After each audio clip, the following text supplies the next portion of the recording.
ಮತ್ತೆ ಒಂದು ವಾರ ಲಾಕ್ಡೌನ್ ವಿಸ್ತರಣೆಯಾಗುವ ಸಾಧ್ಯತೆ ಇದೆ. ಎಲ್ಲಿ ನೋಡ.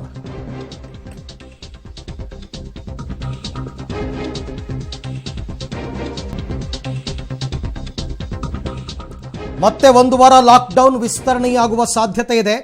ನಾಳೆ ಬೆಳಗ್ಗೆ ಅಂತ್ಯ ಆಗಬೇಕಿರೋ ಲಾಕ್ಡೌನ್ ಅನ್ನ ವಿಸ್ತರಣೆ ಮಾಡುವ ಸಾಧ್ಯತೆ ಇದು ದೆಹಲಿಯಲ್ಲಿ ದೆಹಲಿ ಸಿಎಂ ಅರವಿಂದ್ ಕೇಜ್ರಿವಾಲ್ ಕೆಲವೇ ಕ್ಷಣಗಳಲ್ಲಿ ಇದನ್ನು ಘೋಷಣೆ ಮಾಡತಕ್ಕಂಥ ಸಾಧ್ಯತೆ ಮತ್ತು ನಿರೀಕ್ಷೆಗಳಿದೆ. ಸೋಮವಾರ ಅಂತ್ಯ ಆಗಬೇಕಾಗಿದ್ದ ಲಾಕ್ಡೌನ್ ವಿಸ್ತರಣೆಯತ್ತ ದೆಹಲಿ ಸರ್ಕಾರ ಒಲವನ್ನು ವ್ಯಕ್ತಪಡಿಸ್ತಾ ಇದೆ. ದೆಹಲಿಯಲ್ಲಿ ಸೋಂಕು ಹೆಚ್ಚಳವಾಗ್ತಾ ಇರೋ ಹಿನ್ನೆಲೆಯಲ್ಲಿ ಮತ್ತೊಂದು ವಾರ ಲಾಕ್ಡೌನ್ ಅಂದರೆ ಇಲ್ಲಿ ಇನ್ನೊಂದು ವಿಚಾರವನ್ನು ಗಮನಿಸಬೇಕಾಗುತ್ತೆ. ಈ ಲಾಕ್ಡೌನ್ ಆಲ್ರೆಡಿ ಏನು ಮಾಡಿದ್ದಾರೆ ಇದರ ಫಲಶ್ರುತಿ ಅವ್ರಿಗೆ ಗೊತ್ತಾಗ್ತಾ ಇರುತ್ತೆ. ಸೋಂಕು ಕಡಿಮೆ ಆಗ್ತಿದೆಯಾ ಇಲ್ವಾ, ನಂಬರ್ ಡಿಕ್ರೀಸ್ ಆಗ್ತಾ ಇದೆಯಾ ಇಲ್ವಾ, ಆಗ್ತಾ ಇದೆ ಅಂತ ಕಂಡು ಬಂದರೆ ಖಂಡಿತವಾಗಿ ಅದನ್ನು ಎಕ್ಸ್ಟೆಂಡ್ ಮಾಡ್ತಾರೆ. ನಮ್ಮ ರಾಜ್ಯದಲ್ಲೂ ಈ ಕೆಲಸ ಆಗಬೇಕು. ಈಗ ಇವರು ನೈಟ್ ಕರ್ಫ್ಯೂ ಮತ್ತು ವೀಕೆಂಡ್ ಲಾಕ್ಡೌನ್ ಅಂತ ಏನು ಹೇಳಿದ್ದಾರೆ ಅದು ವರ್ಕೌಟ್ ಆಗ್ತಾ ಇದೆಯಾ ಇಲ್ವಾ ಅಂತಕ್ಕಂಥ ಮಾಹಿತಿ ಬರುತ್ತೆ ಸರ್ಕಾರಕ್ಕೆ. ಈ ಬಗ್ಗೆ ಮತ್ತಷ್ಟು ಮಾಹಿತಿ ಪಡೆಯೋಣ ನನ್ನ ಕೊಲೀಗ್ ಶಬೀರ್ ಅವರಿಂದ. ಶಬೀರ್, ಏನಿವಾಗ ತೀರ್ಮಾನಕ್ಕೆ ಬಂದಿದ್ದಾರಾ ದೆಹಲಿ ಸರ್ಕಾರದವರು ಮತ್ತೊಂದು ವಾರ ಲಾಕ್ಡೌನ್ ಎಕ್ಸ್ಟೆಂಡ್ ಮಾಡೋದಕ್ಕೆ? ಹೇಗಿದೆ ಸದ್ಯದ ಪರಿಸ್ಥಿತಿಯಲ್ಲಿ? ಖಂಡಿತವಾಗ್ಲು ಇನ್ನು ಒಂದು ವಾರಗಳ ಕಾಲ ಲಾಕ್ಡೌನ್ ಮುಂದುವರಿಬಹುದಾದಂತ ಸಾಧ್ಯತೆಗಳು ಬಹಳ ದಟ್ಟವಾಗಿದ್ದಾವೆ. ಈ ಬಗ್ಗೆ ಇನ್ನೇನು ಕೆಲವೇ ಹೊತ್ತಿನಲ್ಲಿ ಅಧಿಕೃತ ಘೋಷಣೆ ಕೂಡ ಆಗುತ್ತೆ. ಈಗಾಗಲೇ ಸಿಎಂ ಅರವಿಂದ್ ಕೇಜ್ರಿವಾಲ್ ಅವರು ಸಂಬಂಧಪಟ್ಟ ಅಧಿಕಾರಿಗಳ ಜೊತೆಗೆ ಚರ್ಚೆ ಮಾಡ್ತಿದ್ದಾರೆ. ಮತ್ತೆ ಲೆಫ್ಟಿನೆಂಟ್ ಗವರ್ನರ್ ಅನಿಲ್ ಬೈಜಾಲ್ ಅವ್ರ ಜೊತೆಗೂ ಕೂಡ ಚರ್ಚೆಯನ್ನ ಮಾಡಿದ್ದಾರೆ. ಬಹುತೇಕ ದೆಹಲಿಯ ಪರಿಸ್ಥಿತಿಯನ್ನ ಗಮನಿಸಿದಂತ ಸಂದರ್ಭದಲ್ಲಿ ಇನ್ನು ಒಂದು ವಾರಗಳ ಕಾಲ ಲಾಕ್ಡೌನ್ ಮಾಡುವಂತದ್ದು ಸೂಕ್ತ ಅನ್ನೋ ಒಂದು ನಿರ್ಧಾರಕ್ಕೆ ಕೂಡ ಬರಲಾಗಿದೆ. ಯಾಕಂದ್ರೆ ಕಳೆದ ಒಂದು ವಾರದ ಅಂಕಿಅಂಶಗಳನ್ನ ನಾವು ಗಮನಿಸಿದಂತ ಸಂದರ್ಭದಲ್ಲಿ ಕಳೆದ ವಾರ ಹತ್ರ ಪ್ರತಿನಿತ್ಯ 30,000ಕ್ಕೂ ಹೆಚ್ಚು ಪ್ರಕರಣಗಳು ಪತ್ತೆ ಆಗ್ತಾ ಇತ್ತು. ಮತ್ತೆ 350ಕ್ಕೂ ಹೆಚ್ಚು ಜನ ಸಾವನ್ನಪ್ತಾ ಇದ್ರು. ಹೀಗಾಗಿ ಲಾಕ್ಡೌನ್ ಮಾಡಿದ ಬಳಿಕ ಸಾವಿನ ಸಂಖ್ಯೆಯಲ್ಲಿ ನಿಯಂತ್ರಣ ಏನ್ ಕಂಡಿಲ್ಲ. ಆದ್ರೆ ಸೋಂಕಿತರ ಪ್ರಮಾಣದಲ್ಲಿ ಕಡಿಮೆ ಆಗಿರುವಂತದ್ದು ಇಲ್ಲಿ ನಾವು ಗಮನಿಸಬೇಕಾದಂತ ವಿಚಾರ. 28ರಿಂದ 30,000 ಪ್ರಕರಣಗಳು ನಿತ್ಯ ಏನು ದಾಖಲಾಗ್ತಾ ಇದ್ವು. ಆದ್ರೆ ನಿನ್ನೆಯ ವರದಿಯನ್ನ ನಾವು ಗಮನಿಸಿದಂತ ಸಂದರ್ಭದಲ್ಲಿ ಸುಮಾರು 24,000 ಪ್ರಕರಣಕ್ಕೆ ಅದು ಇಳಿದಿರುವಂತದ್ದು. ಬಹುಶಃ ಇನ್ನೊಂದು ವಾರಗಳ ಕಾಲ ಲಾಕ್ಡೌನ್ ಅನ್ನ ಮುಂದುವರೆಸಿದಂತ ಸಂದರ್ಭದಲ್ಲಿ ಸೋಂಕಿತರ ಸಂಖ್ಯೆ ಗಣನೀಯವಾಗಿ ಇಳಿಕೆ ಆಗತ್ತೆ. ಒಮ್ಮೆ ಸೋಂಕಿತರ ಸಂಖ್ಯೆ ಇಳಿಕೆ ಆಗ್ಲಿಕ್ಕೆ ಶುರು ಆದ್ರೆ ಸಾವಿನ ಪ್ರಮಾಣ ಕೂಡ ಇಳಿಕೆ ಆಗಬಹುದು ಅನ್ನುವಂಥದ್ದು ಸರ್ಕಾರದ ಲೆಕ್ಕಾಚಾರ. ಹಾಗಾಗಿ ಮುಂದಿನ ಒಂದು ವಾರಗಳ ಕಾಲ ಲಾಕ್ಡೌನ್ ಅನ್ನ ಮುಂದುವರಿಸಬೇಕು ಅನ್ನೋ ನಿರ್ಧಾರಕ್ಕೆ ಬರಲಾಗಿದೆ. ಇನ್ನೇನು ಕೆಲವೇ ಕ್ಷಣಗಳಲ್ಲಿ ಅದನ್ನು ಅಧಿಕೃತವಾಗಿ ಘೋಷಣೆ ಮಾಡುವಂತ ಸಾಧ್ಯತೆಗಳು ಕೂಡ ಇದಾವೆ. ಅರವಿಂದ್, ಓಕೆ, ಈ ಲಾಕ್ಡೌನ್ ಆಲ್ರೆಡಿ ಏನಿತ್ತು ದೆಹಲಿಯಲ್ಲಿ ಅದನ್ನು ತುಂಬಾ ಕಟ್ಟುನಿಟ್ಟಾಗಿ ಜಾರಿಗೆ ತಂದಿತ್ತು ಅಲ್ಲಿನ ಸರ್ಕಾರ. ಅದರಿಂದನೇ ಈಗ ನಂಬರ್ಸ್ ಡೌನ್ ಆಗ್ತಾ ಇದೆಯಾ ಅಂತ? ಖಂಡಿತವಾಗ್ಲು ಮೂಲ ಸೌಕರ್ಯಗಳು ಅಥವಾ ಮೂಲ ಅವಶ್ಯಕ ಸೇವೆಗಳೇನಂತ ಕರಿತೀವಿ ಅವುಗಳನ್ನ ಹೊರತುಪಡಿಸಿ ಬಹುತೇಕ ಎಲ್ಲಾ ರೀತಿಯಾದಂತ ಚಟುವಟಿಕೆಗಳನ್ನ ಬಂದ್ ಮಾಡಲಾಗಿದೆ. ಮತ್ತೆ ಕಟ್ಟುನಿಟ್ಟಿನಲ್ಲಿ ಜಾರಿ ತರುವಂತ ಕೆಲಸವನ್ನ ಆಗ್ತಾ ಇದೆ. ಗ್ರೌಂಡ್ ಲೆವೆಲ್ ಅಲ್ಲಿ ಇದನ್ನ ಜಾರಿ ತರುವಂತ ಕೆಲಸ ಆಗ್ತಾ ಇರುವಂತದ್ದು. ಕೇವಲ ಅವಶ್ಯಕ ಸೇವೆಗಳಿದ್ದಂತ ಸಂದರ್ಭದಲ್ಲಿ ಮಾತ್ರ ಮನೆಯಿಂದ ಹೊರಗಡೆ ಬರಬೇಕು ಅಥವಾ ಬೇರೆ ಏನಾದ್ರು ಅಗತ್ಯ ಕೆಲಸಗಳಿಗೆ ಬರಬೇಕಾದಂತ ಸಂದರ್ಭದಲ್ಲಿ ಆಯಾ ಜಿಲ್ಲಾಡಳಿತಗಳು ಕೊಡುವಂತಹ ಪಾಸ್ಗಳನ್ನ ಪಡೆದುಕೊಂಡು ಹೊರಗಡೆ ಬರಬೇಕು ಅನ್ನೋ ಒಂದು ಸೂಚನೆಯನ್ನ ಕೊಡ್ಲಾಗಿತ್ತು. ಜನರು ಕೂಡ ಅದೇ ರೀತಿಯಾಗಿ ನಡೆದುಕೊಳ್ತಿದ್ದಾರೆ. ಮತ್ತೆ ಬಹಳ ಪ್ರಮುಖವಾಗಿ ದೊಡ್ಡ ದೊಡ್ಡ ಕಾರ್ಯಕ್ರಮಗಳಿಗೆ ಏನು ರದ್ದನ್ನ ಮಾಡಲಾಗಿರುವಂತದ್ದು.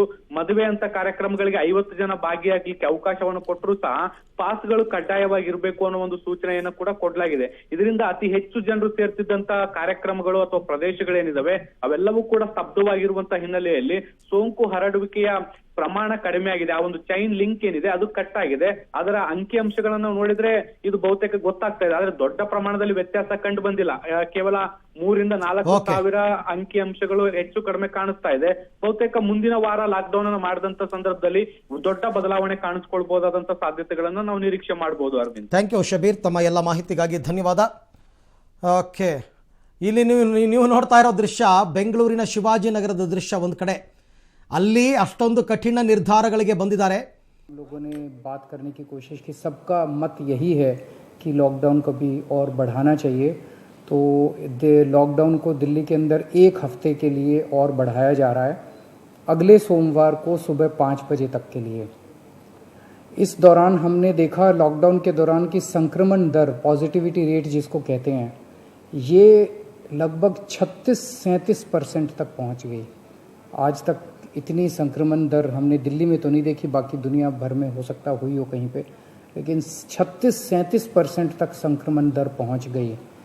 पिछले 1-2 दिन से थोड़ी सी कम हुई है, आज 30 के नीचे आई है, 29 पॉइंट कुछ आई है. मैं ये नहीं कह रहा कि कोरोना ख़त्म होने की दिशा में जा रहा है, लेकिन ये अभी तथ्य हैं, अभी और कुछ दिन देखना पड़ेगा, हो सकता है बढ़ जाए, हो सकता है कम हो, लेकिन हम भगवान से प्रार्थना करते हैं कि कोरोना से हम लोगों को मुक्ति मिले। पिछले कुछ दिनों से हम देख रहे हैं कि दिल्ली में ऑक्सीजन की काफ़ी ज़्यादा समस्या हो रही है, दिल्ली में ऑक्सीजन की काफ़ी कमी महसूस हो रही है। दिल्ली की इस वक्त ज़रूरत 700 टन की है और हमें केंद्र सरकार से 480 टन अलॉट हुई है। कल 10 टन और अलॉट किया केंद्र सरकार ने, 490 टन अब दिल्ली को अलॉट हुई है। लेकिन ये पूरी अलॉटमेंट भी अभी दिल्ली में नहीं आ रही है, इसका भी काफ़ी कम, एक तरह से कल 330-335 तक ही दिल्ली पहुंची है।